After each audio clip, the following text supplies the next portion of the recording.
ওঠো, দাঁড়াও, হাত মুষ্টিবদ্ধ করো, সমাজ থেকে সকল বৈষম্যের কবর রচনা করবার শপথ নাও। যারা একটা বৈষম্যহীন সমাজ দেখতে চাও, যারা জুলুম এবং অত্যাচারে অতিষ্ঠ হয়ে গিয়েছো, যাদের জীবনকে এই ধরনের অন্যায়, অবিচার, জুলুম, শোষণ, স্বৈরতন্ত্র যাদের অন্তর হৃদয়কে জ্বালিয়ে পুড়িয়ে ছারখার করে দিয়েছে, হে হতাশাগ্রস্ত জাতি, আসো আল কোরআনের কাছে, আমরা তোমাদেরকে মুক্তির বার্তা শোনাই, আমরা তোমাদেরকে সান্ত্বনার বাণী শোনাবো। আসো, হাতে হাত রাখি, সমস্ত বৈষম্য, জুলুম, স্বৈরতন্ত্রের কবর রচনা করে আল্লাহর কোরআনের সমাজ গড়বার জন্য হাতে হাত রাখি। দেখেন, আল্লাহ পাক রব্বুল আলামিন যুগে যুগে যত নবী রাসূল প্রেরণ করেছেন, যুগে যুগে যত আসমানি কিতাব আল্লাহর পক্ষ থেকে অবতীর্ণ হয়েছে, কেন হয়েছে? শুধুমাত্র মুসল্লিদের সমাজ গড়বার জন্য নয়, শুধুমাত্র রোজাদার সমাজ গড়ার জন্য নয়, অবশ্যই কোরআন এবং কিতাব নাজিল হয়েছে নামাজের জন্য, অবশ্যই কোরআন এবং কিতাব নাজিল হয়েছে রোজা, হজ, যাকাত সহ আল্লাহ পাকের যাবতীয় বিধান সমাজে বাস্তবায়ন করার জন্য। তবে একমাত্র এটাই উদ্দেশ্য নয়, বরং সমস্ত কিতাব, সমস্ত নবী রাসূল দুনিয়াতে আগমন করার অন্যতম একটা মৌলিক লক্ষ্য। কোরআনে পাকের সূরাতুল হাদীদ থেকে তেলাওয়াত করেন, অর্থ বুঝেন, মর্ম বুঝার চেষ্টা করেন। লাকাদ আরসালনা রুসুলানা বিল বায়িনাতি ওয়াল হুদা ওয়া আনজালনা মাআহুমুল কিতাবা ওয়াল মিজান লিয়াকুমান নাসু বিল কিসত। আল্লাহ কোরআন বলছে যে আমি নবী রাসূল পাঠিয়েছি, আসমান থেকে যুগে যুগে কিতাব নাজিল করেছি। এই সব কিছুর অন্যতম একটা উদ্দেশ্য হলো লিয়াকুমান নাসু বিল কিসতি।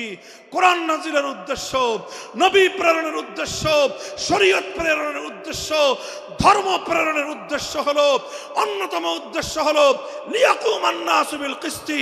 মানব সমাজ থেকে অন্যায়, অবিচার, জুলুম, শোষণ দূরীভূত করে ন্যায় এবং ইনসাফ কায়েম করা, এটাই হলো ইসলামের অন্যতম মৌলিক লক্ষ্য। যদি ইনসাফ কায়েম না করা যায়, ইসলাম অনুসরণ করা যায় না। যদি বেইনসাফের বিরুদ্ধে লড়াই না করতে পারো, মিথ্যে মুসলমানিত্বের দাবি ত্যাগ করো। তুমি যদি ইনসাফের জন্য যুদ্ধ করতে না পারো, তুমি যদি বৈষম্যের বিরুদ্ধে লড়াই করার হিম্মত না রাখো, মুসলমানের মিথ্যা দাবি করা ভণ্ডামি ছাড়া কিছুই নয়।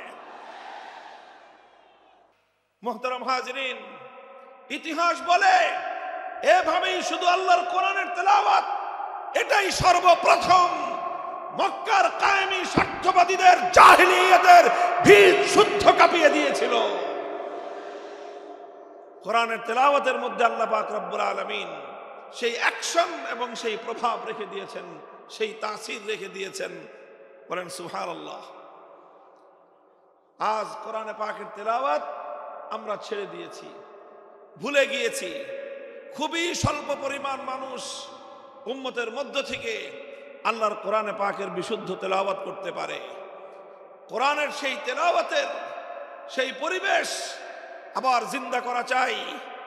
যারা ইসলামী সমাজ গঠন করতে চায়, যারা জাহিলিয়াতকে দূর করে, অন্ধকারকে তিরোহিত করে আলোকবর্তিকা প্রজ্বলিত করতে চায়, দিকে দিকে মানুষের কানে কানে, প্রতিটি ঘরে ঘরে আল্লাহর কোরআনের তেলাওয়াতের সুরের মূর্ছনায় এই জাহিলিয়াতের কবর রচনা করবার বিপ্লব শুরু করতে হবে।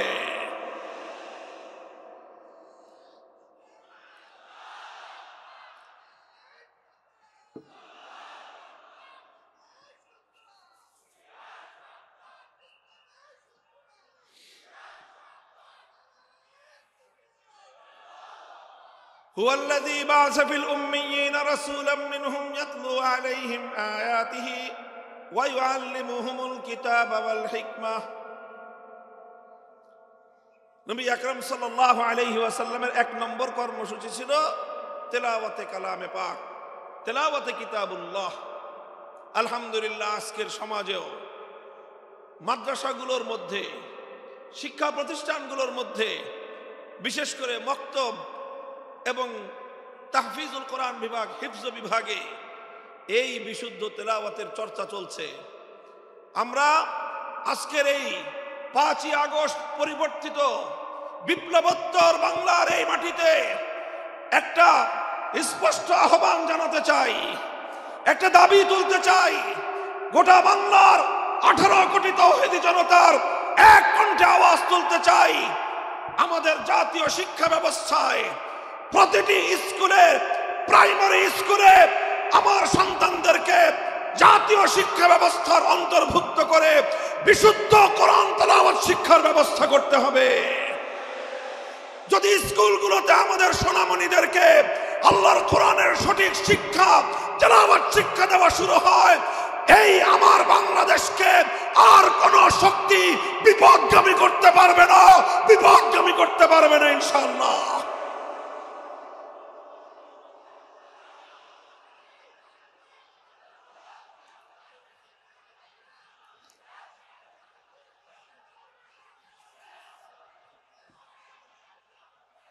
এদেশের মুসলমানদের ট্যাক্সের পয়সা দিয়ে, রাষ্ট্রীয় অর্থে আমাদের সন্তানদের শিক্ষা ব্যবস্থা পরিচালিত হয়। সেই শিক্ষা ডারউইনের মতবাদ শেখানো হবে। সেই শিক্ষা ব্যবস্থায় সেখানে নানা ধরনের গাঁজাখুরি গল্প শেখানো হবে। সেখানে বিবর্তনবাদের মতো চরম বিতর্কিত, অগ্রহণযোগ্য মতবাদ শিক্ষা দেওয়ার নামে সভ্য যুগে অসভ্যতা এবং বর্বরতার শিক্ষা দেওয়া হবে। ট্রান্সজেন্ডারের মতো চরম বিতর্কিত শিক্ষা দেওয়া হবে। সেখানে বৈষম্যের মতো এই সকল শিক্ষা দীক্ষার মাধ্যমে একটি অসভ্য পাশ্চাত্যের উলঙ্গ, অর্থ উলঙ্গ সমাজ তৈরি করার যে অপচেষ্টা নতুন বাংলাদেশ সেটা বরদাস্ত করবে না, সেটা বরদাস্ত করা যাবে না।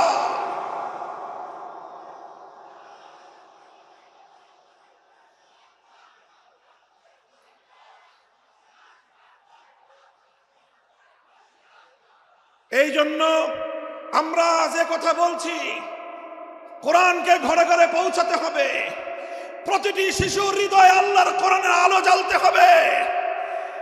আমাদের জাতীয় শিক্ষা ব্যবস্থায় প্রতিটি প্রাইমারি স্কুলে একজন কোরআনের শিক্ষক নিয়োগ দিয়ে বিশুদ্ধ তেলাওয়াতের এই আওয়াজ আজ বাংলাদেশে গণদাবিতে পরিণত করতে হবে। নিজেদের অধিকার যদি স্বাভাবিকভাবে আদায় না হয়, যে কোনো মূল্যে আগামী ভবিষ্যৎ প্রজন্মের ঈমান এবং আকীদা রক্ষার জন্য আদায় করে নিতে হবে, আদায় করে নিতে হবে।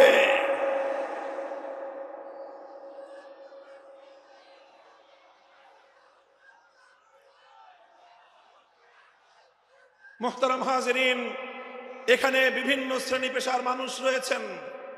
আইন শৃঙ্খলা রক্ষাকারী বাহিনীর ভাইরা রয়েছেন, গোয়েন্দা সংস্থার লোকেরা রয়েছেন, এখানে বিভিন্ন শিক্ষা প্রতিষ্ঠানের শিক্ষক শিক্ষিকা মহোদয় রয়েছেন, অনেক শিক্ষা প্রতিষ্ঠানের পরিচালক মণ্ডলীর সদস্যরা রয়েছেন।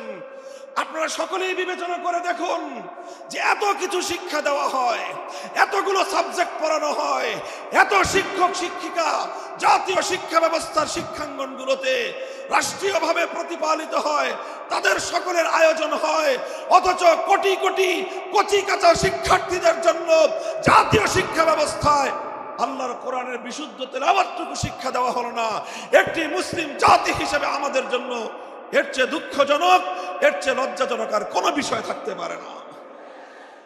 এমন বাংলাদেশ দেখার জন্য শরীয়তুল্লাহরা রক্ত দেয় নাই, এমন বাংলাদেশ দেখার জন্য তিতুমিররা বাঁশের কেল্লা গড়ে নাই। আমাদেরকে অনেক বঞ্চিত করা হয়েছে। আমাদেরকে বিপদগামী করার জন্য জাতীয়, আন্তর্জাতিক, আভ্যন্তরীণ এবং বহির শত্রুরা একযোগে অনেক ষড়যন্ত্র করেছে। এবার সমস্ত ষড়যন্ত্রের জাল ছিন্ন করবার সময় এসেছে। আমরা সকলেই যদি যার যার জায়গা থেকে এই আওয়াজ উঠাই যে সব শিক্ষা থাকতে পারবে, সমস্ত কিছু শিখবে আমাদের শিক্ষার্থীরা, প্রাইমারি লেভেলে অন্তত বিশুদ্ধ তেলাওয়াতের শিক্ষা থাকবে না কেন? আল্লাহ পাক রব্বুল আলামিন আমাদের এই ঈমানি দাবি উপলব্ধি করে এই রাষ্ট্র ব্যবস্থাকে যথাযথ পদক্ষেপ গ্রহণ করার তৌফিক দান করুন। এটা ছিল প্রথম কর্মসূচির কথা বলছিলাম। ইয়াতলু আলাইহিম আয়াতিক, এমন একজন পয়গম্বর, যেই পয়গম্বরের প্রথম কর্মসূচি হবে আল্লাহর কোরআনকে তেলাওয়াত করে শোনানো। কোরআনে পাকের রিসাইটিং, কোরআনের পাঠ, কোরআনের রিডিং পড়ে শোনানো, এটাই হলো একটা বৈপ্লবিক কর্মসূচি। রাসূল আকরাম সাল্লাল্লাহু আলাইহি ওয়াসাল্লামের দ্বিতীয় কর্মসূচির কথা আল্লাহর কোরআন বলছে, ওয়া ইউআল্লিমুহুমুল কিতাব। যেই কোরআনের তেলাওয়াত হলো, যেই কোরআন পড়ে শোনানো হলো, এক নম্বর কর্মসূচির মাধ্যমে কোরআনকে তেলাওয়াত করে মানুষের কানে কানে পৌঁছে দেয়া হলো। এরপরে দ্বিতীয় কর্মসূচির শুরু হলো। দ্বিতীয় কর্মসূচিটা হলো ওয়া ইউআল্লিমুহুমুল কিতাব। যেই কোরআনকে তুমি তেলাওয়াত করেছো, ওগো আমার নবী, এবার এ জাতিকে তুমি কোরআনে পাকের মর্ম বোঝাও, কোরআনের অর্থ বোঝাও, কোরআনের উদ্দেশ্য বোঝাও, কোরআনের ব্যাখ্যা বোঝাও। তাফসীরের মাধ্যমে মানুষের কাছে আল্লাহর মেসেজ এবং আল্লাহ পাকের পয়গামগুলো বিশ্ব মানব জাতির কাছে তুলে ধরো। রাসূল আকরাম সাল্লাল্লাহু আলাইহি ওয়াসাল্লামের দ্বিতীয় দফা কর্মসূচির শিরোনাম হলো তালিমুল কিতাব, অর্থাৎ আল্লাহর কিতাবের মর্ম এবং তার ব্যাখ্যা শিক্ষা প্রদান করা। আল্লাহর নবী পবিত্র কোরআনে পাককে এভাবেই ব্যাখ্যা করে শিখিয়েছেন, মানুষকে বুঝিয়েছেন, কোরআনের অর্থ বুঝিয়েছেন। কোরআনের এক একটা শব্দ শব্দ করে আল্লাহর নবী এই উম্মতের সামনে তার মর্ম ব্যাখ্যা করেছেন। আল্লাহর নবী কোরআনে পাককে বোঝাতে গিয়ে যেই কথাগুলো বলেছেন, কিয়ামত পর্যন্ত আল্লাহর নবীর সেই কথাগুলোই হাদিসে রাসূল হিসেবে উম্মতে মুহাম্মাদিয়ার কাছে সংরক্ষিত এক মহান মূল্যবান আমানত। তিনি কোরআন শিক্ষা দিয়েছেন, কোরআনের মর্ম বুঝিয়েছেন, কোরআনের ব্যাখ্যা বুঝিয়েছেন। আল্লাহ পাক রব্বুল আলামিন মানব জাতিকে লক্ষ্য করে কি মেসেজ পাঠিয়েছেন, কি বার্তা তিনি দিয়েছেন, সেই বার্তা আর আল্লাহর সেই পয়গামগুলো নবী আকরাম সাল্লাল্লাহু আলাইহি ওয়াসাল্লাম মানুষকে বুঝিয়েছেন। এটা হলো আল্লাহর নবীর 2 নম্বর কর্মসূচি। 1 নম্বর কর্মসূচির শিরোনাম হলো তেলাওয়াতে কিতাব। সবাই বলেন, 1 নম্বর কর্মসূচি হলো তেলাওয়াতে কিতাব। বলেন 1 নম্বর কর্মসূচি কি? 2 নম্বর কর্মসূচি হলো তালিমে কিতাব। বলেন 2 নম্বর কর্মসূচি কি? তালিমে কিতাব। 1 নম্বর ছিল তেলাওয়াতে কিতাব, 2 নম্বর হলো তালিমে কিতাব। তেলাওয়াতে কিতাবের অর্থ হলো শুধু কোরআন পড়া, বুঝুক বা না বুঝুক কোনো সমস্যা নাই, বুঝে পড়লেও সওয়াব হবে, না বুঝে পড়লেও সওয়াব হবে, বুঝে পড়লেও হৃদয়ে প্রভাব তৈরি করবে, না বুঝে পড়লেও হৃদয়ে প্রভাব তৈরি করবে। আল্লাহর কোরআন একমাত্র গ্রন্থ যার প্রতিটি অক্ষরের মধ্যে আল্লাহ পাক রব্বুল আলামিন এক অসাধারণ এবং এক অসম্ভব রকম শক্তি দিয়ে আল্লাহ প্রতিটি অক্ষরকে নাজিল করেছেন। 2 নম্বর তেলাওয়াত, 2 নম্বর কর্মসূচি হলো তালিমে কিতাব। 1 নম্বর কর্মসূচির মাধ্যমে যেই কোরআনকে তেলাওয়াত করা হলো, 2 নম্বর কর্মসূচির মাধ্যমে এবার সেই কোরআনের মর্ম এবং তার ব্যাখ্যা শিক্ষা দেওয়া হবে। আল্লাহর রাসূল সাল্লাল্লাহু আলাইহি ওয়াসাল্লাম উম্মতকে 23 বছরে একটা একটা অক্ষর করে তার মর্ম শিক্ষা দিয়েছেন। সাহাবায়ে কেরাম আল্লাহর নবীর কাছ থেকে কোরআনের মর্মগুলো শিখেছেন শুধুমাত্র আরবি ভাষার মাধ্যমে। আরবের সাহাবীরা আল্লাহর কোরআনকে যথাযথ বুঝতে পারেন নাই, আরবি ভাষার মাধ্যমে অনেক জায়গায় তারা উল্টো বুঝেছেন। আল্লাহর উদ্দেশ্য তারা উদ্ধার করতে পারেননি, আল্লাহর মর্ম তারা উপলব্ধি করতে পারেননি। বরং আল্লাহর কোরআনের অর্থ বুঝতে গিয়ে সাহাবায়ে কেরামকে, আরবের মানুষকে প্রতিটি পদে পদে আল্লাহর পয়গম্বর মুহাম্মদুর রাসূলুল্লাহ সাল্লাল্লাহু আলাইহি ওয়াসাল্লামের দ্বারস্থ হতে হয়েছে। আর আল্লাহর নবী প্রতিটি আয়াতকে উম্মতের সামনে এভাবে ব্যাখ্যা করে করে বুঝিয়ে দিয়েছেন। বুঝা গেল কথা? আপনারা রিপ্লাই দিয়েন, কথা বুঝতে পারলেন? তাহলে কোরআনে পাকের রাসূলুল্লাহ সাল্লাল্লাহু আলাইহি ওয়াসাল্লামের 1 নম্বর কর্মসূচি ছিল তেলাওয়াতে কিতাব। 2 নম্বর কর্মসূচি কি ছিল?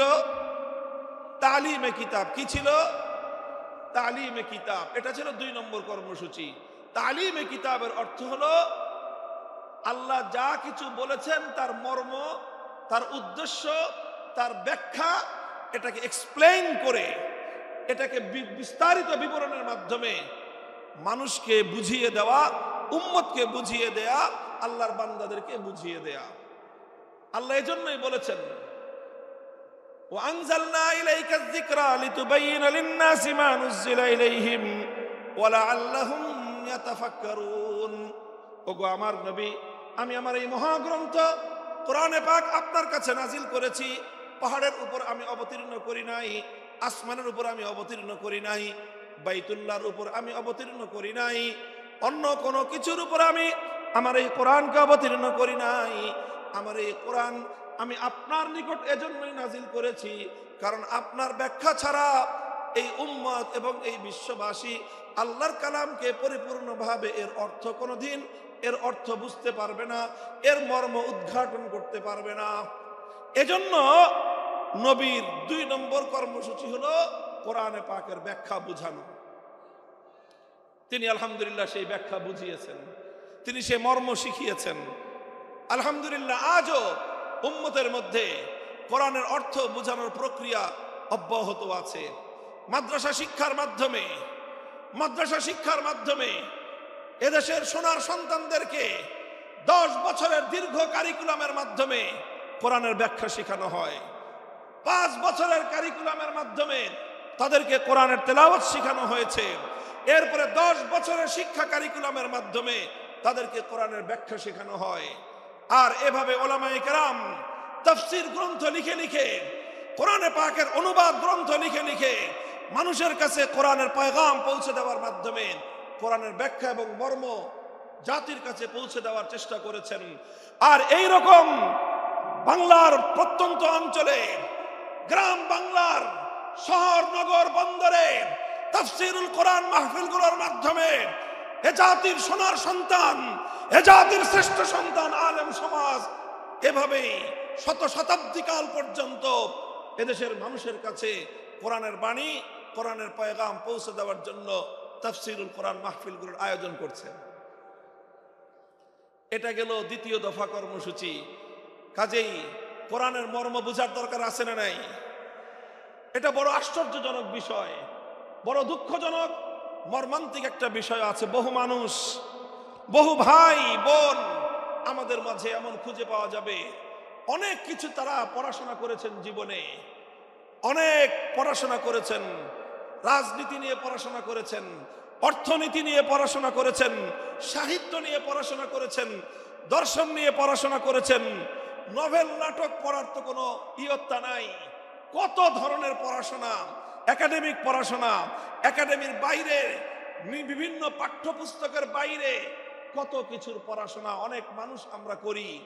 কিন্তু বহু মানুষ, আল্লাহর অনেক এমন বান্দা, আল্লাহর নবীর এমন অনেক উম্মত রয়ে গিয়েছে, জীবনের 60, 70, 80 বছর বয়সে অন্তত একবারের জন্য হলেও আল্লাহর কোরআনের সূরাতুল ফাতিহার আলহামদুলিল্লাহ থেকে সূরাতুন নাসের মিনাল জিন্নাতি ওয়ান নাস পর্যন্ত পূর্ণ কোরআনে পাকের ব্যাখ্যা তো দূরের কথা, অনুবাদটুকুও একবার কেউ পড়ে দেখে নাই। এমন মানুষ সমাজে আছে না নাই? বলেন আছে না নাই? আমি মনে করি যারা এই কাজটুকু আমরা করি নাই, তারা আমরা আল্লাহর পক্ষ থেকে আমাদের প্রতি নাজিলকৃত আল্লাহর সর্বশ্রেষ্ঠ নিয়ামত আল্লাহর কোরআন কিতাবুল্লাহর সঙ্গে আমরা বিশ্বাসঘাতকতা করেছি, চরম দায়িত্বহীনতার পরিচয় দিয়েছি। শপথ নিন, যারা অন্তত এই কাজটা করেননি, জীবনের অবশিষ্ট সময়ে হলেও ধাপে ধাপে প্রতিদিন 1 পৃষ্ঠা 2 পৃষ্ঠা 1 রুকু 2 রুকু করে 1 সূরা 2 সূরা করে অল্প অল্প করে হলেও পূর্ণ কোরআনে পাকের ব্যাখ্যা না পড়তে পারেন, অন্তত গ্রহণযোগ্য নির্ভরযোগ্য কোন ব্যক্তির আলেমের লিখিত কোরআনের অনুবাদ অন্তত একবার পড়বো। আমরা পড়বো তো সবাই ইনশাআল্লাহ? কারা কারা পড়বেন বলেন তো? আল্লাহ পাক কবুল করেন।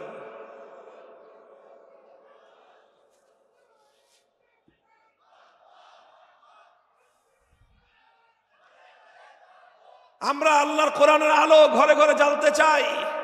ঘরে ঘরে জ্বালার আগে অন্তত প্রথম আমাদের হৃদয়ে গহীনে আল্লাহর কোরআনের আলো জ্বালতে হবে। প্রতিটি মুসলমান কোরআনের তেলাওয়াত শেখার চেষ্টা করতে হবে।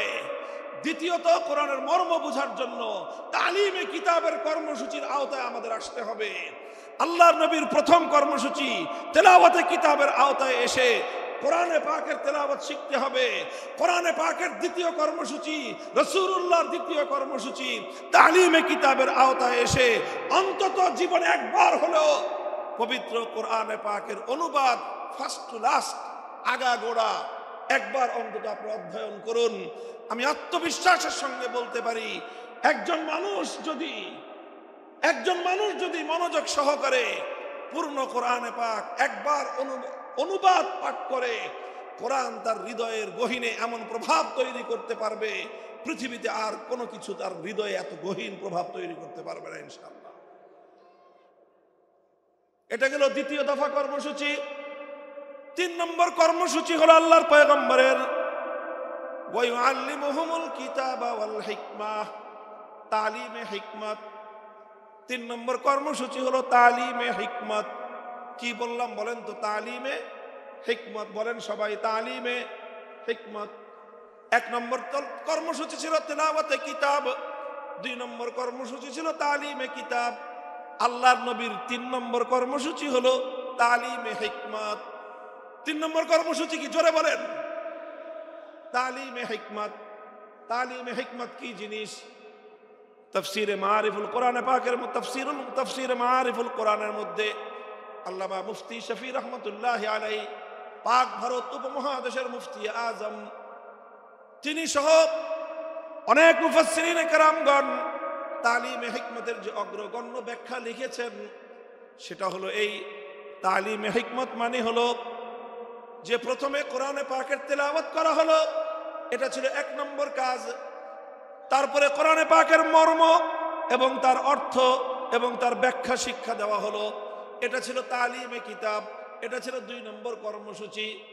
বন্ধুগণ, আল্লাহর পাক রব্বুল আলামিন তার নবীকে বলেছেন, শুধুমাত্র মৌখিকভাবে কোরআনের অর্থ বুঝিয়ে দিলেই এই জাতি আমার বান্দারা এই কোরআনকে পরিপূর্ণ অনুধাবন করতে পারবে না। শুধুমাত্র ব্যাখ্যা শোনায়ে দিলে, শুধুমাত্র অর্থ শোনায়ে দিলে, অথবা শুধুমাত্র ব্যাখ্যা পড়ায়ে দিলে, শুধু পড়ানো আর শোনানোর দ্বারাই আল্লাহর কোরআনকে এ জাতি পরিপূর্ণভাবে অনুধাবন করতে পারবে না। বরং কোরআনে পাক এটাকে যদি এ জাতির কাছে পরিপূর্ণভাবে উপস্থাপন করতে হয়, আল্লাহর বান্দাদেরকে যদি কোরআনে পাক পরিপূর্ণভাবে বোঝাতে হয়, তাহলে কোরআনের মর্ম বলার পাশাপাশি যেই কাজটা করতে হবে সেটা হলো পবিত্র কোরআনে পাককে যথাযথভাবে এর যেই সকল বিষয়গুলোর সাথে প্র্যাকটিসের সম্পর্ক রয়েছে, সেই বিষয়গুলিকে আল্লাহর নবী প্র্যাকটিক্যাল বাস্তবায়ন করে দেখায় দেওয়া, এটার নামই হলো তালিমে হিকমত। অর্থাৎ কোরআন এটা শুধুমাত্র থিওরিটিক্যাল কোনো গ্রন্থ নয়, এটার থিওরি যতটা উপলব্ধি করতে হয়, থিওরিগুলো যতটা মন আত্মস্থ করতে হয়, থিওরিটা যতভাবে বুঝতে হয়, পাশাপাশি কোরআনকে বুঝতে হলে তার তৃতীয় যে কর্মসূচি সেটা হলো প্র্যাকটিক্যাল ভাবে কোরআনকে বুঝতে হবে। আপনারা যারা জেনারেল শিক্ষায় শিক্ষিত, বিশেষ করে যাদের সায়েন্স ব্যাকগ্রাউন্ড, তারা খুব ভালো করে জানেন যে সায়েন্সের বিশেষ করে এই যে আপনার সায়েন্সের যে অনেকগুলো সাবজেক্ট রয়েছে, পদার্থবিজ্ঞান, তারপরে আরো অন্যান্য অনেকগুলো সাবজেক্ট, যেগুলো শুধুমাত্র বই পড়ায় দিলে শিক্ষার্থীরা পরিপূর্ণভাবে উপলব্ধি করতে পারে না, বরং তার প্র্যাকটিক্যাল করতে হয়। মেডিকেলে তো এই বিষয়টা আরো চরমভাবে এটা বাস্তব বিষয়, যে মেডিকেলের কোনো বিষয় শুধুমাত্র শিক্ষক শিক্ষিকারা লেকচার দিয়ে স্টুডেন্টদেরকে বুঝিয়ে দিতে পারে না। শুধুমাত্র লেকচার শুনে, বই পড়ে কোনো একজন ছাত্র কোনোদিন ডাক্তার হতে পারে না। লেকচার শুনতে হয়, বই এবং শীট পড়তে হয়, পাশাপাশি প্রত্যেকটা বিষয়ের জন্য এখানে প্র্যাকটিক্যাল করার জন্য ল্যাবরেটরি থাকে। এই যে এখানে আদ্দিনে মেডিকেল কলেজে যান, আমি দেখেছি এটার পরিদর্শন করে, এখানে চমৎকার সব ল্যাবগুলো রয়েছে। প্রতিটি ক্লাসের, প্রতিটি বর্ষের শিক্ষার্থীদের জন্য প্রায় প্রতিটি ক্লাসের সাথে সাথে প্র্যাকটিক্যাল হাতে কলমে মেডিকেল সায়েন্সের শিক্ষা দেওয়ার জন্য মানব দেহের অঙ্গ প্রত্যঙ্গের ডিটেলস বিবরণ হাতে কলমে আঙ্গুল দিয়ে প্র্যাকটিক্যাল দেখিয়ে দিয়ে একজন শিক্ষার্থীকে সেখানে শিক্ষা দেওয়া হয়। কথা বলেন ঠিক না বেঠিক? মেডিকেল সায়েন্স যতটা প্র্যাকটিক্যাল, কোরআনে পাক তার চেয়ে বেশি প্র্যাকটিক্যাল। কোরআন শুধুমাত্র অর্থ বুঝে, শুধু ব্যাখ্যা বুঝে আল্লাহর কোরআনের উপর পরিপূর্ণভাবে আমল করা কোশ্চিনকালেও সম্ভব নয়। এজন্য রাসূল আকরাম সাল্লাল্লাহু আলাইহি ওয়াসাল্লামের 3 নম্বর কর্মসূচি হলো তালিমে হিকমত। তালিমে হিকমতের অর্থ হলো তেলাওয়াতে কিতাবের মাধ্যমে যেই কোরআনের তেলাওয়াত হয়েছে, তালিমে কিতাবের মাধ্যমে যেই কোরআনের অর্থ এবং ব্যাখ্যা শিক্ষা দেওয়া হয়েছে, তালিমে হিকমতের মাধ্যমে সেই কোরআনে পাকের প্র্যাকটিক্যাল বিষয়গুলো বাস্তবে প্রতিফলিত করে প্র্যাকটিক্যাল করে উম্মতকে দেখিয়ে দিতে হবে। এটা হলো তালিমে হিকমত। এবং নবী আকরাম সাল্লাল্লাহু আলাইহি ওয়াসাল্লাম তার জীবনের একটা গুরুত্বপূর্ণ অধ্যায় তালিমে হিকমতের মধ্যে কাটিয়েছেন। উম্মতকে প্র্যাকটিক্যাল শিখিয়েছেন। কোরআন কিভাবে শিখিয়েছেন যেমন উপলব্ধি করুন। দৃষ্টান্ত দিয়ে আমি বলছি সংক্ষেপে। আল্লাহ পাক কোরআনে আয়াত নাজিল করলেন, আকিমুস সালাত, সালাত কায়েম করো। আল্লাহ নবী প্রথমে তেলাওয়াত শোনালেন, আকিমুস সালাত ওয়া আতুজ যাকাত ওয়া আতিউল্লাহ ওয়া রাসূলহু। তেলাওয়াত শোনালেন, 1 নম্বর কর্মসূচি পালিত হলো। তারপরে সালাতের মর্ম ব্যাখ্যা করে বোঝালেন যে সালাতের অর্থ কি। আল্লাহ নবী বুঝিয়ে দিলেন সালাতের অর্থ হলো এমন একটা ইবাদত যে ইবাদতের মধ্যে তাকবীরে তাহরিমা থাকবে, যে ইবাদতের মধ্যে সূরা ফাতিহার তেলাওয়াত থাকবে, যে ইবাদতের মধ্যে সূরা ফাতিহার পরে আরো কোরআনের তেলাওয়াত থাকবে, যে ইবাদতের মধ্যে রুকু থাকবে, রুকুর মধ্যে তাসবিহ থাকবে, তারপরে সাজদা থাকবে, সাজদার মধ্যে তাসবিহ থাকবে, তারপরে বৈঠক হবে, সেই বৈঠকের মধ্যে তাশাহুদ থাকবে। এইভাবে সালামের মাধ্যমে যে ইবাদতটা সমাপ্ত হবে, সালাতের দ্বারা সেই ইবাদত উদ্দেশ্য, সেই সালাতকে কায়েম করতে বলেছেন। কিয়ামের ইকামতের কি অর্থ আল্লাহর নবী তার সব কিছু ব্যাখ্যা করে বুঝিয়ে দিয়েছেন। এখানেই নবীজির দায়িত্ব শেষ হয়নি, বরং সালাত কিভাবে আদায় করতে হবে রাসূল আকরাম সাল্লাল্লাহু আলাইহি ওয়াসাল্লাম প্র্যাকটিক্যাল ভাবে সেটা উম্মতকে শিক্ষা দিয়েছেন। মদিনার মসজিদ নববীর মধ্যে তিনি মিম্বার স্থাপন করে সেই মিম্বারের উপর দাঁড়িয়ে রাসূলুল্লাহ সাল্লাল্লাহু আলাইহি ওয়াসাল্লাম 2 রাকাত নামাজ আদায় করেছেন। সকলে দর্শক, আল্লাহর নবী সালাত আদায়কারী, সকল সাহাবী দর্শক। এরপরে আল্লাহর নবী সকলকে লক্ষ্য করে বললেন, সল্লু কামা রাআইতুমুনি উসাল্লি, তোমরা আমাকে যেভাবে নামাজ পড়তে দেখলে ঠিক সেভাবেই তোমরা নামাজ পড়বে। শুধু আমার কথা শুনে নামাজ পড়বে না, আমার হাদিস পড়ে শুধু নামাজ পড়বে না, বরং আমার নামাজ দেখে দেখে তোমরা নামাজ শিখবে। প্র্যাকটিক্যালি নামাজ শিক্ষা দিয়েছেন। এই যে নামাজের যে প্র্যাকটিক্যাল শিক্ষা দিলেন, এটার নামই হলো তালিমে হিকমত। এটা শুধু নামাজের ক্ষেত্রেই নয়, জীবনের প্রতিটি ক্ষেত্রে, প্রত্যেকটি কর্মকাণ্ড একজন মুমিনের প্রতিটি কর্মকাণ্ডের প্র্যাকটিক্যাল নমুনা আল্লাহর নবীর জীবন থেকে গ্রহণ করতে হয়। নবীর জীবনে প্রতিটি কাজের যেই প্র্যাকটিক্যাল নমুনা আছে, সেই প্র্যাকটিক্যাল নমুনাটাই হলো তালিমে হিকমত, সেটাই হলো কোরআনে পাকের প্র্যাকটিক্যাল। আল্লাহর নবীর উপর কোরআনে আয়াত নাজিল হলো, আস-সারিকু ওয়াস-সারিকাতু ফাকতাউ আইদিয়াহুমা জাযাআম বিমা কাসাবা নাকালাম মিনাল্লাহ ওয়াল্লাহু আজিজুন হাকীম। আয়াত নাজিল হলো, নবীজি তেলাওয়াত করে শোনালেন, 1 নম্বর দায়িত্ব পালন হলো। তারপরে চুরি, চোর নারী হোক পুরুষ হোক, সেই চোরের সংজ্ঞা শিখালেন যে মানুষ কখন চোর সাব্যস্ত হয়, কতটুকু সম্পদ কিভাবে চুরি করলে এটা কোরআনে পাকের ভাষায় চুরি বলে সাব্যস্ত হবে।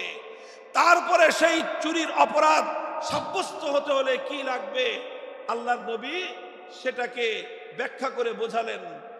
ব্যাখ্যা করে শুধু মৌখিকভাবে বুঝিয়ে দিয়েই আল্লাহর নবীর দায়িত্ব ক্ষান্ত হয়নি, বরং যখন জমিনের মধ্যে চুরির অপরাধ যখন সংগঠিত হয়েছে, সেই অপরাধ সংগঠিত হওয়ার পর আল্লাহর কিতাবের ব্যাখ্যা অনুযায়ী, আল্লাহর কোরআনের নির্দেশ অনুযায়ী তিনি প্র্যাকটিক্যাল ভাবে চুরির শাস্তি প্রয়োগ করে দুনিয়াবাসীকে দেখিয়ে দিয়েছেন যে এই আয়াতের প্র্যাকটিক্যাল কিভাবে করতে হয়।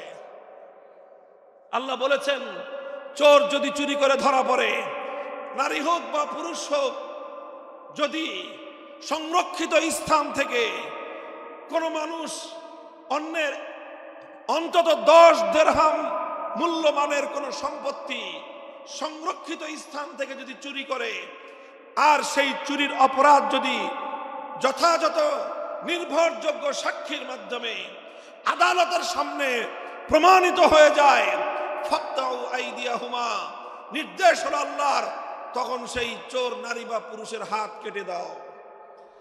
আল্লাহর নবী শুধুমাত্র কোরআনের এই আয়াতের তেলাওয়াত করে দায়িত্ব ক্ষান্ত করেননি, শুধু এই আয়াতের মর্ম বুঝিয়ে দায়িত্ব ক্ষান্ত করেননি, বরং যখন এই অপরাধ সংগঠিত হয়েছে, আল্লাহ নবী দ্বিধাহীন চিত্তে তিনি এই আয়াত প্রয়োগ করে দুনিয়াবাসীকে দেখিয়ে দিয়েছেন কিভাবে আল্লাহর আইন আল্লাহর জমিনে বাস্তবায়ন করতে হয়। বুখারী শরীফের হাদিসের কিতাবের মধ্যে বর্ণিত হয়, আল্লাহর নবী যখন মক্কা বিজয় করলেন, মক্কা বিজয়ের পরপর একটা চুরির ঘটনা ঘটলো মক্কা নগরীতে। চুরির ঘটনায় অপরাধী বলে চিহ্নিত হলো একজন সম্ভ্রান্ত মানুষ, একজন নারী মানুষ, মহিলা মানুষ। সে চুরি করে ধরা পড়েছে। নাম হলো তার ফাতেমা, গোত্র হলো তার বনু মখজুম, ফাতেমায়ে মখজুমিয়া বলা হয়। বনু মখজুম হলো আরবের কুরাইশ বংশের মধ্যেও অত্যন্ত সম্ভ্রান্ত একটা পরিবার, যেই পরিবার থেকে স্বয়ং আল্লাহর নবীর দাদির জন্ম হয়েছিল, নবীর রক্তের সঙ্গে সংশ্লিষ্ট, নবীজির পরিবারের সদস্য, নবীর দাদির পরিবারের সদস্য ফাতেমায়ে মখজুমিয়া চুরি করে ধরা পড়লো। বুখারীর হাদিস, ফাফাজিয়া কওমুহা ইলা উসামাতা, কুরাইশের লোকজন তারা শঙ্কিত হয়ে গেল যে এখন তো মক্কায় আল্লাহর কোরআনের বিধান বাস্তবায়িত হয়েছে, খেলাফতের শাসন কায়েম হয়েছে, এখানে আল্লাহর নবী বিচার করে মেয়েটার হাত কেটে দিবেন। যদি মেয়েটার হাত কাটা যায়, একটা মেয়ের হাত কাটা যাবে, পুরা বংশের নাক কাটা যাবে। কাজেই তারা সকলেই বিষয়টা নিয়ে বিচলিত হয়ে পড়ল, কিভাবে এই মেয়ের উপর হাত কাটার শাস্তিকে প্রতিরোধ করা যায়। এজন্য তারা তদবির শুরু করলো। তদবিরের জন্য একজন উপযুক্ত ব্যক্তি, আল্লাহর নবীর অত্যন্ত কাছের, নবীর অত্যন্ত প্রিয় একজন ঘনিষ্ঠ সাহাবী উসামা ইবনে যায়েদ, আল্লাহর নবীর পালক পুত্রের সূত্রে তিনি নবীজির নাতি। সেই উসামা, যাকে বলা হতো হিব্বু রাসূলিল্লাহি সাল্লাল্লাহু আলাইহি ওয়াসাল্লাম, অর্থই হল আল্লাহর রাসূলের প্রিয় পাত্র, নবীজির প্রিয়তম, এটাই ছিল তার উপাধি। সেই কুরাইশ বংশের লোকজন, বনু মখজুম গোত্রের লোকজন উসামাকে এসে ধরলো, যাও মুহাম্মদ সাল্লাল্লাহু আলাইহি ওয়াসাল্লাম সম্পর্কে তোমার দাদা লাগে, তুমি তোমার দাদাকে গিয়ে বলো এই মেয়েটার যেন হাত না কাটা হয়, কারণ এই মেয়েটা ওনার নিজের বংশের লোক। এই মেয়েটার যদি হাত কাটা যায়, পুরা কুরাইশ বংশের সম্মান ধুলোয় মিশে যাবে, স্বয়ং আল্লাহর নবী তার নিজেরও প্রেস্টিজের হ্যাম্পার হবে। কাজেই হাতটা যেন না কাটা হয়। উসামা ইবনে যায়েদ মুহাম্মদ সাল্লাল্লাহু আলাইহি ওয়াসাল্লামের কাছে গেলেন। তিনি গিয়ে সুপারিশ করলেন যে এমন একটা ঘটনা ঘটেছে, বিচার আসতেছে আপনার কাছে, এই মেয়েটার যদি হাত কাটেন তাহলে কিন্তু আপনার নিজের অসম্মান হবে, আপনার বংশের মান মর্যাদা ধুলোয় মিশে যাবে। বুখারীর হাদিস, আল্লাহর কসম খেয়ে বলতেছি, আল্লাহর নবীর সম্মুখে উসামা ইবনে যায়েদ এই তদবির এবং এই সুপারিশ করতে দেরি, আল্লাহর নবী গর্জন দিয়ে উঠলেন, উসামা আতাশফাউ ফি হাদ্দিন মিন হুদুদিল্লাহ, আল্লাহর কোরআনের বিধান আমি প্র্যাকটিক্যাল বাস্তবায়ন করব, তুমি তদবির নিয়ে এসে আমার সেই প্র্যাকটিক্যাল বাস্তবায়নের ক্ষেত্রে অন্তরায় হওয়ার চেষ্টা করো। খবরদার, ভবিষ্যতে যেন তোমাকে আর এই ধরনের কর্মকাণ্ডে দ্বিতীয়বার না দেখা যায়। উসামা ভয়ে সংকুচিত হয়ে গেলেন, নবীর সামনে থেকে সরে গেলেন। আল্লাহর নবী বুঝতে পেলেন বিষয়টা শুধু উসামার একা নয়, সে একজন অল্প বয়স্ক যুবক মানুষ, বালক মানুষ, সে না বুঝে আমার কাছে বলেছে। তাকে যারা প্রেরণ করেছে, গোটা এই মক্কার আমার গোষ্ঠী কুরাইশ বংশের লোকেরা, তাদের মধ্যে শতাব্দীকাল সহস্রাব্দীকাল ধরে যেই জাহিলিয়াত আর যেই কুসংস্কার গড়ে উঠেছে, সেই কুসংস্কারকে এই উসামার মাধ্যমে তারা বাস্তবায়ন করার চেষ্টা করেছিল। সুতরাং শুধু উসামাকে ধমক দিলেই চলবে না, গোটা মক্কাবাসীকে সংশোধন করতে হবে।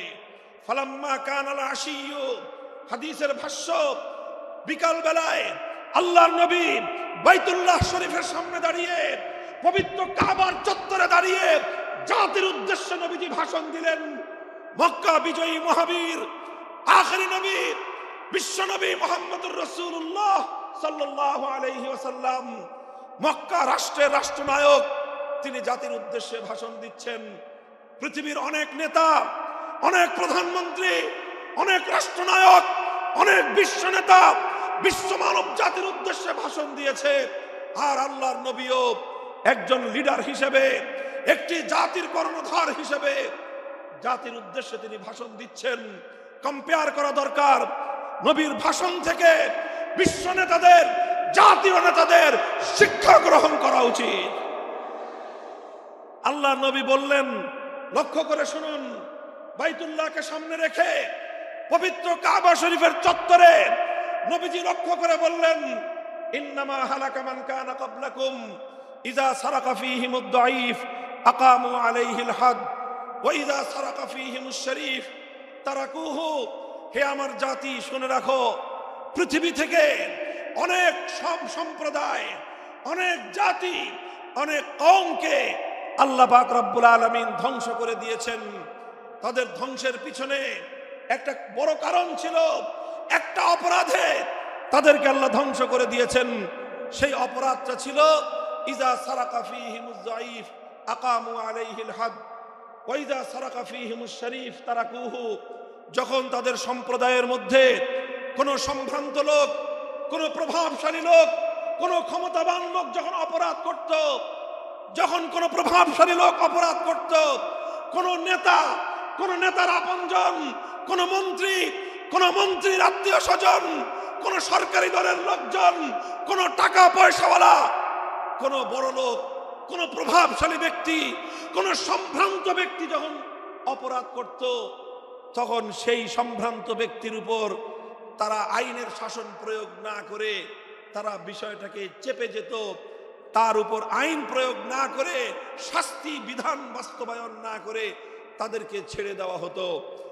ওয়াইজা সারাকা ফীহিমুদ দাঈফ, আর একই অপরাধ যখন দুর্বল মানুষ করত, খেটে খাওয়া মানুষ, মেহনতি মানুষ, রিকশাওয়ালা, শ্রমিক, ঠেলাগাড়ি চালক, নৌকার মাঝি, মজদুর, পথের টোকাই, এই শ্রেণীর দুর্বল মানুষ যখন অপরাধ করত, যেই অপরাধ করে মন্ত্রীর দুলাভাই ছাড়া পেয়েছে, যেই অপরাধ করার পরে এমপির শালার শাস্তি হয় নাই, যেই অপরাধ করার পরে শিল্পপতির বিচার হয় নাই, যেই অপরাধ করার কারণে রাজনৈতিক নেতার কোনো বিচার হয় নাই, একই অপরাধ দুর্বল, গরিব, অসহায় মানুষ করার পরে তার উপর আইনের শাসন 100 ভাগের জায়গায় 200 ভাগ বাস্তবায়ন করা হয়।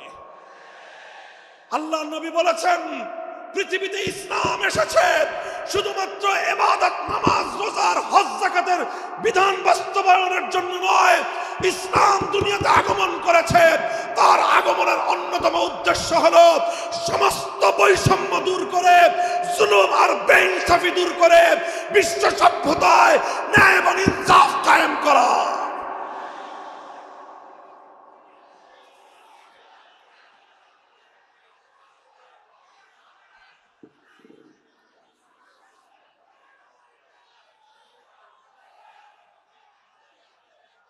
মনে রাখবেন, বৈষম্যহীন সমাজ গড়া এটা শুধু বৈষম্য বিরোধী ছাত্র নেতৃবৃন্দের দায়িত্ব নয়। বৈষম্যহীন সমাজ গড়া এটা শুধুমাত্র বৈষম্য বিরোধী ছাত্র নেতৃবৃন্দের দায়িত্ব নয়।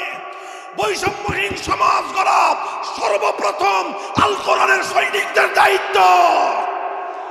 বৈষম্যহীন সমাজ গড়া সর্বপ্রথম আল্লাহর নবীর সত্যিকার উম্মতদের দায়িত্ব।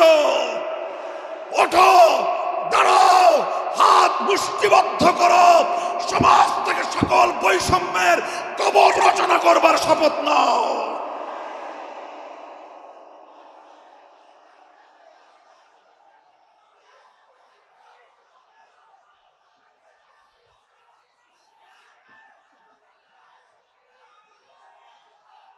মুহতারাম হাজিরিন, কথাটা খুব জায়গা লক্ষণীয়, শোনার বিষয়। যারা একটা বৈষম্যহীন সমাজ দেখতে চাও, যারা জুলুম এবং অত্যাচারে অতিষ্ঠ হয়ে গিয়েছ, যাদের জীবনকে এই ধরনের অন্যায়, অবিচার, জুলুম, শোষণ, স্বৈরতন্ত্র যাদের অন্তর হৃদয়কে জ্বালিয়ে পুড়িয়ে ছারখার করে দিয়েছে, হে হতাশাগ্রস্ত জাতি, আসো আল কোরআনের কাছে। আমরা তোমাদেরকে মুক্তির বার্তা শোনাই, আমরা তোমাদেরকে সান্ত্বনার বাণী শোনাবো। আসো, হাতে হাত রাখি, সমস্ত বৈষম্য, জুলুম, স্বৈরতন্ত্রের কবর রচনা করে আল্লাহর কোরআনের সমাজ গড়বার জন্য হাতে হাত রাখি। দেখেন,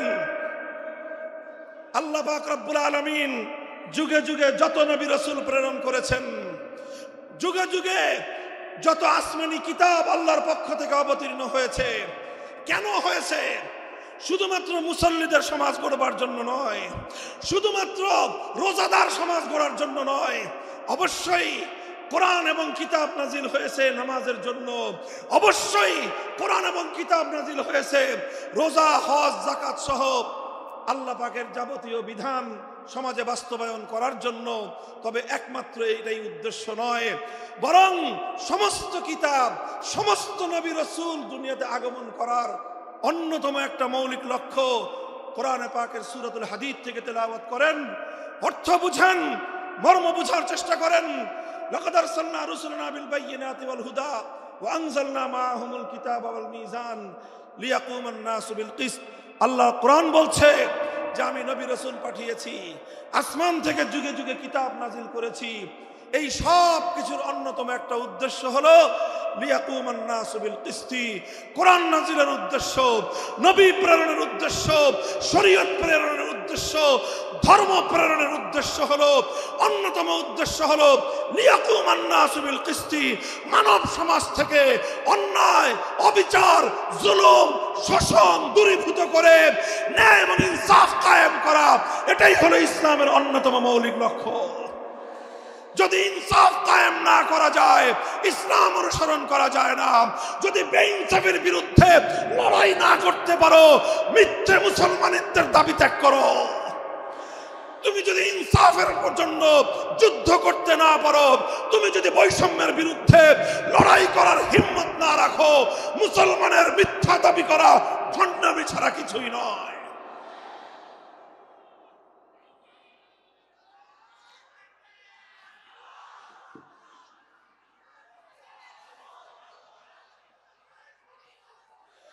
এই জন্য আমাদেরকে বুঝতে হবে, আমাদের জীবনের অন্যতম মিশন, যে জন্য আল্লাহ তার নবীদেরকে পাঠিয়েছেন, নবীদের জীবনের মিশন যা ছিল, নবীর উত্তরাধিকারী, নবীর অনুসারীদের জীবনের মিশনও সেটাই হবে।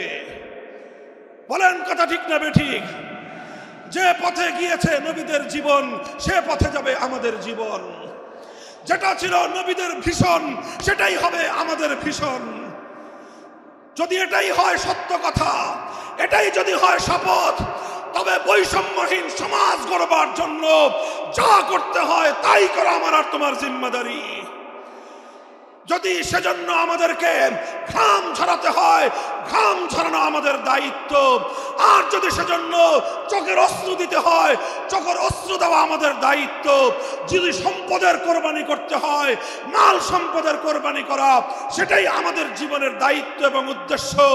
আর সর্বোপরি যদি একটি বৈষম্যহীন সমাজ করবার জন্য শাহাদাতের রক্ত দিতে হয়, আবু সাঈদদের মতো বৈষম্যের বিরুদ্ধে বুক পেতে দিয়ে জীবন দেওয়ার জন্য শপথ নিতে হবে।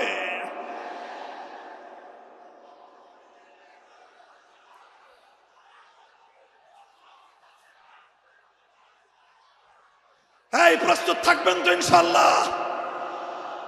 আল্লাহর নবী বললেন এই বৈষম্য চলবে না, এই বৈষম্য জাহিলিয়াত, এই বৈষম্য মূর্খতা। সমাজের মধ্যে নিজের দলের লোক অন্যায় করলে পাগার পার, বিরোধী দলের লোক অন্যায় করলে আইনের শাসনে 100 ভাগের জায়গায় 200 ভাগ। নিজেরা অপরাধ করলে সেই অপরাধীকে ছাড়িয়ে নেওয়ার জন্য সমস্ত আয়োজন।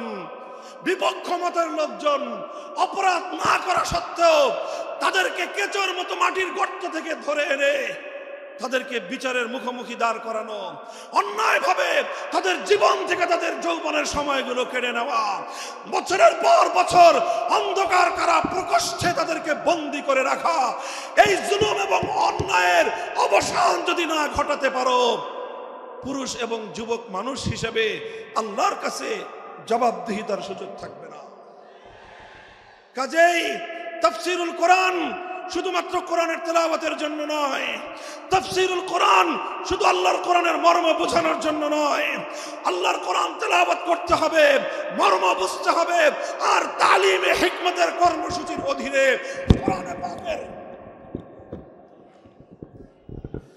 কোরআনে পাকের এক একটা আয়াত, কোরআনের এক একটা বিধান আল্লাহর জমিনে বাস্তবায়ন করার জন্য আমাদের জীবন যৌবনের বাজি লাগায় দিতে হবে, বাজি লাগায় দিতে হবে ইনশাআল্লাহ।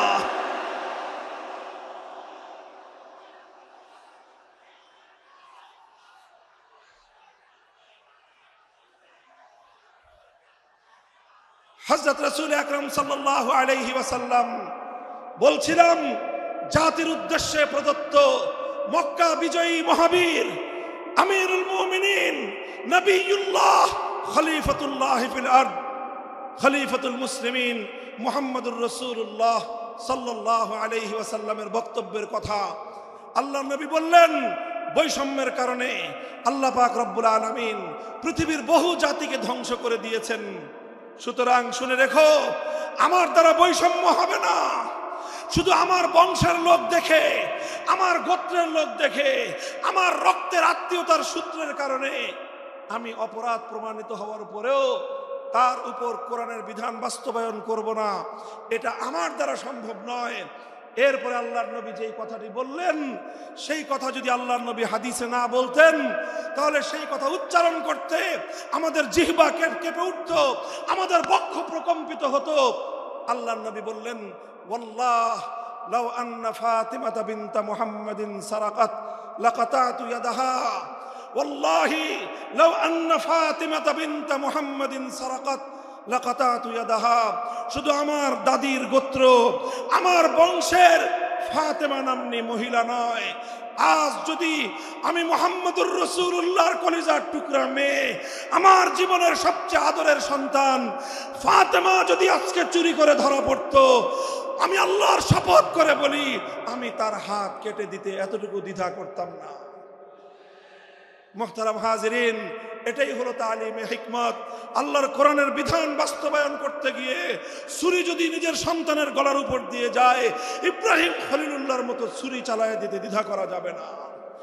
যদি ইনসাফ কায়েম করতে গিয়ে ছুরি যদি নিজের সন্তানের হাতের উপর দিয়ে যায়, সে হাত স্তব্ধ হয়ে যাবে না, সে হাত থমকে দাঁড়াতে পারবে না। যেখান দিয়ে ইনসাফ যাবে সেখান দিয়ে ইনসাফকে চালিয়ে দিতে হবে। রাসূল আকরাম সাল্লাল্লাহু আলাইহি ওয়াসাল্লাম ঘোষণা করলেন, আল্লাহর আয়াত নাযিল হলো, ইয়া আইয়ুহাল্লাযীনা আমানুত্তাকুল্লাহ ওয়া যারু মা বাকিয়া মিনার রিবা ইন কুনতুম মুমিনিন। হে মুমিনগণ, সুদকে তোমরা পরিহার করো যদি ঈমানদার হয়ে থাকো। যদি ঈমানদার হয়ে থাকো, কি করো তোমরা? সুদকে পরিহার করো। কি করো? ইত্তাকুল্লাহ, তোমরা আল্লাহকে ভয় করো। ওয়াজারু মা বাকিয়া মিনার রিবা, সুদের যা অবশিষ্ট আছে এই সব কিছু তোমরা পরিহার করো। আর যদি না করো, সুদ যদি তোমরা পরিহার না করো, ফাজানু বিহারবিম মিনাল্লাহি ওয়া রাসূলিহি, আল্লাহ এবং তার রাসূলের পক্ষ থেকে যুদ্ধের ঘোষণা শুনে নাও। হে জাতি, হে মুসলিম সম্প্রদায়, আমরা তোমাদের কাছে পয়গাম পৌঁছে দিতে চাই, আল্লাহর উপর বিশ্বাসী জাতি, আল্লাহর নবীর উপর আস্থাশীল জাতি কোনোদিন সুদি কারবার করতে পারে না। সুদ ভিত্তিক অর্থ ব্যবস্থা দিয়ে তাদের সমাজ চলতে পারে না।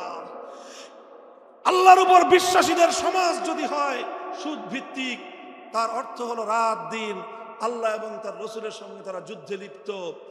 যেই মুসলিম জাতি আল্লাহর সাহায্য নিয়ে বিশ্বব্যাপী বিজয়ী হওয়ার স্বপ্ন দেখে, সে মুসলিম জাতি যদি স্বয়ং আল্লাহর সঙ্গে যুদ্ধে লিপ্ত থাকে, তাদের জীবনেও কল্যাণ এবং বিজয় আসার সম্ভাবনা নাই।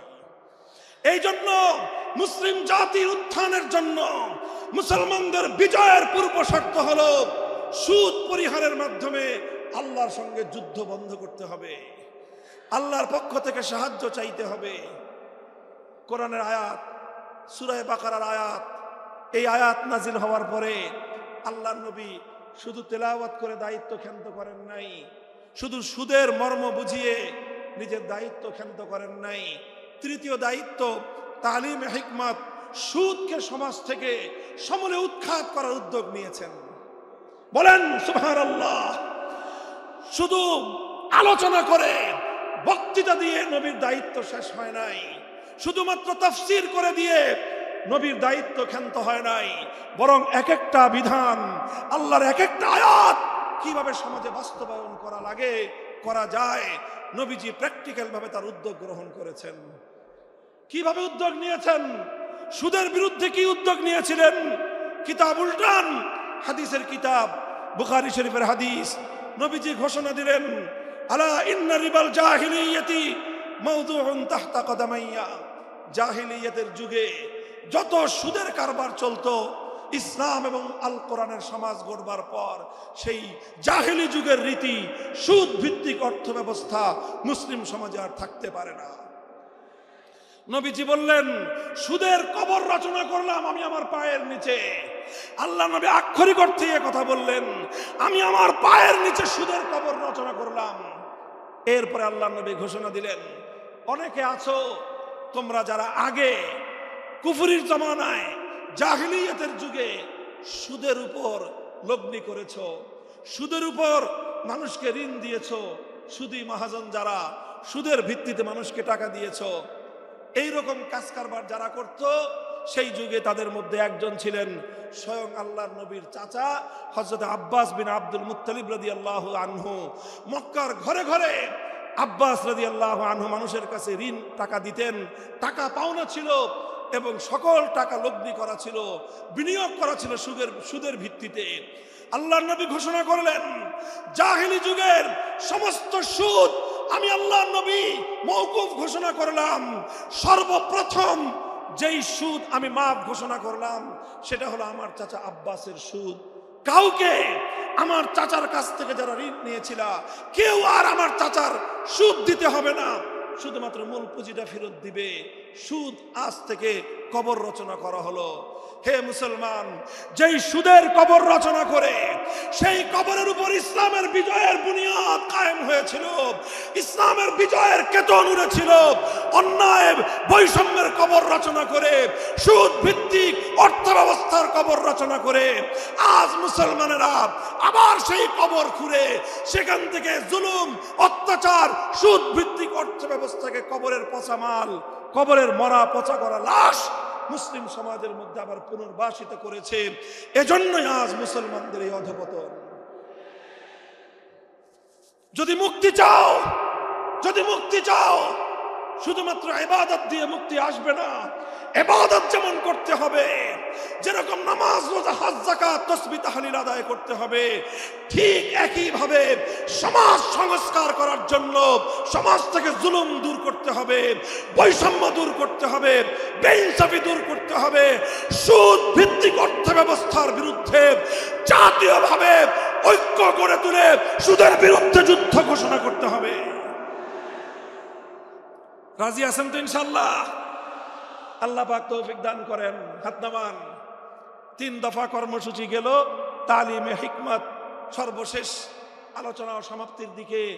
নবীজির 4 নম্বর কর্মসূচি হলো ওয়ায়ুআল্লিমুহুমুল কিতাবা ওয়াল হিকমাতা ওয়া ইউযাক্কিহিম। ইউযাক্কিহিম অর্থ হলো তাজকিয়া। তাজকিয়ার অনেক অর্থ। তাজকিয়া বলে শুধুমাত্র পীর মুরিদি বোঝানো হয়, তাজকিয়া বলে শুধুমাত্র তাসাউফ চর্চা বোঝানো হয়, তাজকিয়া বলে শুধুমাত্র কিছু ওজিফা আদায় করা বোঝানো হয়। তাজকিয়ার আসল সার মর্ম হলো, একটু লক্ষ্য করে বুঝেন, খুব গভীর এবং তাৎপর্যময় একটা কথা। তাজকিয়ার মূল অর্থ হলো, দেখেন কর্মসূচি ছিল কয়টা? 4টা। 1 নম্বর কর্মসূচি ছিল তেলাওয়াতে কিতাবুল্লাহ, আল্লাহর কিতাবের তেলাওয়াত। 2 নম্বর কর্মসূচি ছিল তালিমে কিতাব, কিতাবুল্লাহ, আল্লাহর কিতাবের মর্ম বোঝানো। 3 নম্বর কর্মসূচি ছিল তালিমে হিকমত, অর্থাৎ আল্লাহর কিতাবের প্রত্যেকটা বিধান, প্রত্যেকটা বিষয়কে প্র্যাকটিক্যাল আমলে পরিণত করা, কার্যে পরিণত করা। কথা ঠিক না বেঠিক? 3 নম্বর কর্মসূচি হলো শুধু আমলে পরিণত করাই দায়িত্ব শেষ নয়, বরং আমলে পরিণত করার পরেও আরো অগ্রসর হতে হবে। 4 নম্বর কর্মসূচি হলো আল্লাহর কোরআনকে নিজের আখলাক এবং নিজের চরিত্রে পরিণত করা। কোরআনকে চরিত্রে পরিণত করা, কোরআনের চরিত্র অর্জন করা। কোরআন যে আখলাকের কথা বলেছে, কোরআন যেই চরিত্রের কথা বলেছে, সেই কোরআনই চরিত্র যখন একজন মানুষ গঠন করতে পারে, এটাকেই বলা হয় তাজকিয়া, এটার নামই হলো তাসাউফ। মুহতারাম হাজিরিন, আল্লাহর নবী নিজের জীবনে 100% 100% আল্লাহর কোরআনকে নিজের চরিত্রে পরিণত করতে পেরেছিলেন। এই জন্য যদি কেউ জিজ্ঞাসা করে আল্লাহর নবীর সিরাত কি, নবীর জীবনীটা কি, বলেন তো সবচেয়ে সংক্ষিপ্ত অথচ সবচেয়ে পূর্ণাঙ্গ জবাব হলো, কি বললাম? সবচেয়ে সংক্ষিপ্ত অথচ সবচেয়ে পূর্ণাঙ্গ। নবীর জীবন সম্পর্কে সবচেয়ে সংক্ষিপ্ত এবং সবচেয়ে পূর্ণাঙ্গ বর্ণনা হলো কানা খুলুকুহু আল কোরআন, আমার নবীর চরিত্র ছিল কোরআন। কোরআন যা বলেছে নবীর চরিত্রে সেটা বাস্তবায়িত হয়েছে, নবীর আখলাকে সেটা বাস্তবায়িত হয়েছে। নবীজির কথাবার্তা, নবীজির উঠা বসা, নবীজির আচার ব্যবহার, নবীজির প্রত্যেকটা অ্যাক্টিভিটি, এমনকি চিন্তা চেতনা সব যখন আল্লাহর কোরআন অনুযায়ী তৈরি হয়, তখন সেটাকেই বলা হয় তাজকিয়া। আর এটাই হলো কোরআনকে কেন্দ্র করে 4র্থ কর্মসূচি। মুহতারাম হাজিরিন, আমি আমার আলোচনা এবার সমাপ্তির দিকে টেনে নিয়ে যাই। আসুন আমরা আল্লাহর কোরআনকে সেন্টারে রেখে একটা সমাজ বিনির্মাণের চেষ্টা করি। সেই সমাজ বিনির্মাণের জন্য প্রথম কাজ, ঘরে ঘরে কানে কানে কোরআনের তেলাওয়াতের আওয়াজ পৌঁছে দেই। 2 নম্বর, প্রতিটি মুসলমানের কাছে কোরআনের মর্ম বোঝানোর চেষ্টা পৌঁছে দেই। 3 নম্বর হলো কোরআনের প্রত্যেকটা বিধান সমাজে, ব্যক্তিগত জীবনে, পরিবার জীবনে, সমাজে, রাষ্ট্র জীবনে বাস্তবায়ন করার উদ্যোগ নেই। 4র্থ কর্মসূচি হলো আল্লাহর কোরআনকে নিজের আখলাক, নিজের চরিত্রে রূপান্তরিত করার জন্য সর্বাত্মক চেষ্টা চালাই। ইনশাআল্লাহ রাজি আছি তো? ইনশাআল্লাহ রাজি আছেন তো? আল্লাহর কোরআন শুধুমাত্র তেলাওয়াত নয়, শুধুমাত্র তাফসীর আর ব্যাখ্যা নয়, এই কোরআনকে বাস্তবে পরিণত করবার জন্য মুসলমানরা যদি উদ্যোগ গ্রহণ করে, আগামীর বিশ্ব হবে ইসলামের বিশ্ব, আগামীর বিশ্ব হবে আল কোরআনের বিশ্ব ইনশাআল্লাহ। বাংলাদেশ বাংলাদেশ বাংলাদেশ নিয়ে আমার আখেরি বার্তা এখন হলো বিপ্লবের জন্য বাংলাদেশ উর্বর হয়ে আছে। কথা বলেন ঠিক না বেঠিক? বৃষ্টির পানি পড়লে যেভাবে যেভাবে শীতকালের পরে বৃষ্টির পানি পড়ার সঙ্গে সঙ্গে ফসলের মাঠ যেমন চাষাবাদের জন্য উর্বর হয়ে যায়, আবু সাইদ, মুগ্ধ, সিফাত হাসান, এভাবে আমাদের অসংখ্য অগণিত বীর শহীদদের রক্ত ভেজায় বাংলার মাটি এখন ইসলামী বিপ্লবের জন্য উর্বর হয়ে আছে, আল কোরআনের বিপ্লবের জন্য উর্বর হয়ে আছে। এই সমাজ, এই জমিন এখন বিপ্লবী চায়। সে বিপ্লব আব্রাহাম লিঙ্কনের আদর্শের বিপ্লব নয়, সে বিপ্লব কার্ল মার্কস, মাও সেতুং আর লেনিনদের বিপ্লব নয়। বাংলার মাটি আরেকটা বিপ্লব দেখতে চায়, সে বিপ্লব হবে আল কোরআনের বিপ্লব, সে বিপ্লব হবে ইসলামী সমাজ গঠনের বিপ্লব। সেই বিপ্লবের জন্য 2000 যুবক নয়, যদি 2 লক্ষ যুবকের তাজা বুকের শাহাদাতের রক্তের প্রয়োজন হয়, সে রক্ত দেওয়ার জন্য শহীদ ঈদগাহে কারা কারা জমায়েত হবে, কারা কারা জমায়েত হবে। হ্যাঁ, এটা শুধু কথার কথা না শপথ, এটা কথার কথা না শপথ, এটা অঙ্গীকার। কার সাথে? কার সাথে? ইনশাআল্লাহ এই শপথ এবং অঙ্গীকারের উপর আমরা আমাদের জীবনের অবশিষ্ট সময়গুলো অতিক্রম করার চেষ্টা করব। করবেন তো ইনশাআল্লাহ? আল্লাহ পাক কবুল করুন, তৌফিক দান করেন। 3 দিনব্যাপী আজিমুস শান তাফসীরুল কোরআন মাহফিলের এই আয়োজন সার্থক হোক। ইসলামী সমাজ গঠনের জন্য। এখান থেকে মানুষ অনুপ্রেরণা নিয়ে ঘরে ফিরুক, ঘরে ঘরে কোরআনের আলো, ঘরে ঘরে কোরআনের তেলাওয়াত, কোরআনের তালিম এবং কোরআনের হিকমতের আমল শুরু হোক। আল্লাহ আমাদের সকলকে গ্রহণ করুন, তৌফিক দান করেন।